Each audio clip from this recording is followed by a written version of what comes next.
Hi friends, welcome to Trisha fashion. Trisha ಫ್ಯಾಷನಲ್ಲಿ ಇವತ್ತು XXL size kurtis ಏನೆಲ್ಲ ಕಲೆಕ್ಷನ್ಸ್ ಇದೆ ಅಂತ ನೋಡೋಣ.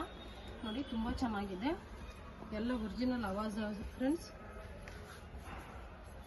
ನಿಮಗೆ ಇದೆಲ್ಲ ನ್ಯೂ ಆರ್ಟಿಕಲ್ಸು. MRP ಮೇಲೆ 200 ಮೈನಸ್ ಆಗುತ್ತೆ. ನಮ್ಮ ಶಾಪಲ್ಲಿ 250ಇಂದನೂ ಆವಾಜ ಟಾಪ್ ಸಿಗುತ್ತೆ. ನೋಡಿ, ತುಂಬ ಚೆನ್ನಾಗಿದೆ ಕಲೆಕ್ಷನ್ಸು. ಲಿಮಿಟೆಡ್ ಸ್ಟಾಕ್ ಇದೆ. ಆದಷ್ಟು ಬೇಗ ಬುಕ್ ಮಾಡ್ಕೊಳ್ಳಿ, ಯಾಕಂದರೆ XXL ಸೈಜಲ್ಲೇ ಆದಷ್ಟು ಬೇಗ ಖಾಲಿ ಆಗೋಗುತ್ತೆ. ನೋಡಿ, ತುಂಬ ಚೆನ್ನಾಗಿದೆ.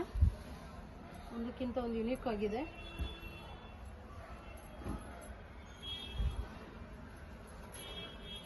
ಯಾವ್ದು ಬೇಕೋ ಸ್ಕ್ರೀನ್ಶಾಟ್ ಕಳಿಸಿ. ಅಕಸ್ಮಾತ್ ಸ್ಕ್ರೀನ್ಶಾಟಲ್ಲಿರೋದು ಅವೈಲೇಬಲ್ ಇಲ್ಲ ಅಂತಂದರೆ ಅವೈಲೇಬಲ್ ಇರ್ತಕ್ಕಂಥ ಪಿಕ್ಸ್ ಎಲ್ಲ ಕಳಿಸ್ತೀವಿ. ಸಿಂಗಲ್ ಪೀಸ್ ಕೂಡ ಕೊರಿಯರ್ ಮಾಡ್ತೀವಿ. ಕೊರಿಯರ್ ಫೀಸ್ ಸಪ್ರೇಟ್ ಆಗುತ್ತೆ. ಮತ್ತು